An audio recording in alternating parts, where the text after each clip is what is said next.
Auroras aterrorizantes, apresentado por ciência na NASA. No mês passado, uma nuvem de plasma do Sol atingiu o campo magnético da Terra e espalhou a luz do norte pela fronteira canadense.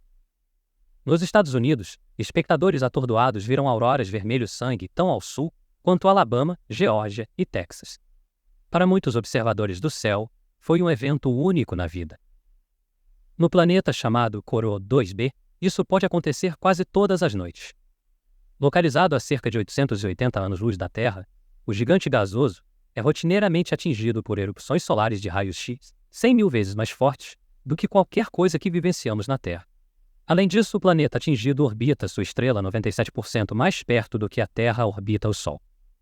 Quando ele é atingido por nuvens de plasma ou ejeções de massa coronal a uma distância tão próxima, os resultados podem ser tão bonitos quanto assustadores.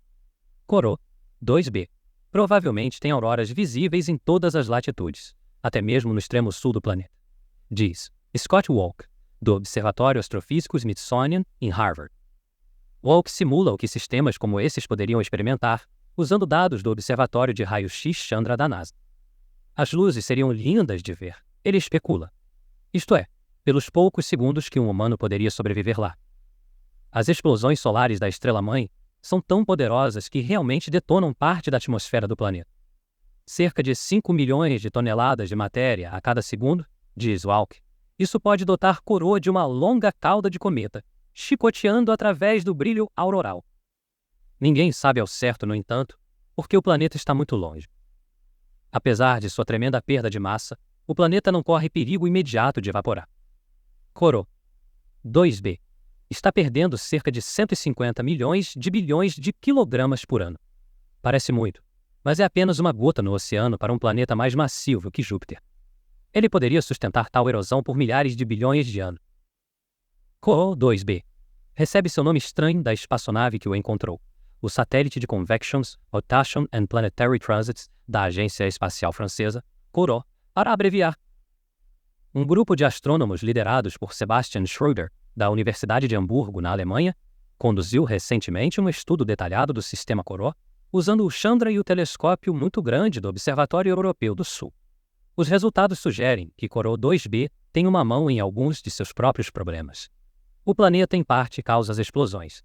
Walk explica, Corot 2b orbita a uma velocidade alucinante, fazendo um circuito completo ao redor de sua estrela-mãe em apenas 1,7 dias. Como o planeta e a estrela estão ligados por fortes forças de maré, a corrida precipitada do planeta acelera a estrela, fazendo com que ela gire mais rápido do que faria de outra forma. A rotação do plasma dentro de uma estrela em rápida rotação cria um dínamo magnético mais ativo, que por sua vez dá origem aos campos magnéticos que criam manchas solares e erupções. Ao girar a estrela, Corot 2b prepara o cenário para erupções em geral, mas não para por aí. Ao passar rapidamente pelo campo magnético da estrela, Corot 2b provavelmente desencadeia estabilidades magnéticas específicas que causam erupções conforme o planeta passa. Corot 2b está literalmente selando seu próprio destino. Talvez viver em um lugar onde as auroras são principalmente confinadas aos polos não seja uma coisa tão ruim, afinal. Para mais informações sobre planetas belos e aterrorizantes, visite science.nasa.gov.